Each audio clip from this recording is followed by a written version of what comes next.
The Austin Allegro was once a much-loved family car, driven by celebrities such as Roger Moore, Kenneth Moore, and William Shakespeare. It was available as a saloon, an estate, or a hatchback. Its advanced hydro-gas suspension and electric fan wowed motoring journalists, whilst its charming curves gave it a signature 70s look that competitors proved unable to match. In fact, the rival Ford Escort was much maligned for not being available as a hatchback and using an old engine, slurs from which it would never entirely recover. A little unfair, given that the smaller-engined Allegros also used a tried and tested engine. That's show business, I guess. That being said, only 6 Allegros were sold in the first year, due to it only being available in a nice color. Comic genius John Cleese was reportedly so outraged at the slow uptake of Allegro sales, he beat its inferior but higher-selling predecessor with a tree without actually harming the vehicle, whilst Richard Hammond, eager to join in and pay homage to Cleese, beat the rare Allegro estate with a baseball bat.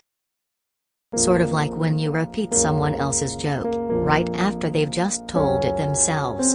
And tell it. Much worse, British Leyland decided to improve upon the Series 1, by putting a less imaginative steering wheel in place of the Quartic, and moving the badges on the back a few inches lower. This seemingly worked when sales rallied in 1975. Some even say, the Series 2 represents the high point of the Allegro iterations, but if one thing is true about 70s British icons, it's that, at least 2 of them were too good to retire in the 1980s. Roger Moore as James Bond, and the Austin Allegro as the Austin Allegro.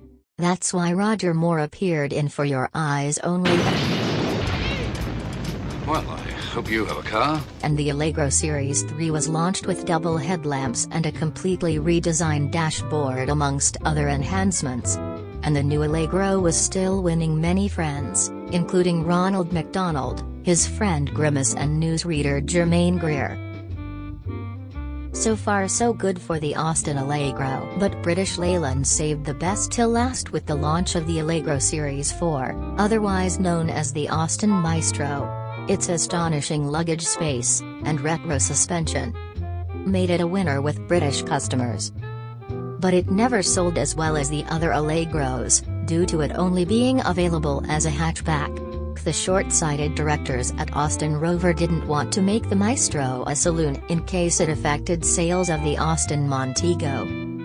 UK production of the Allegro finally ended in 1985, when Roger Moore appeared as Bond for the last time in A View to a Kill, with a very short run of the MG Allegro which came with an electronic fuel cap release and a free Argos catalogue.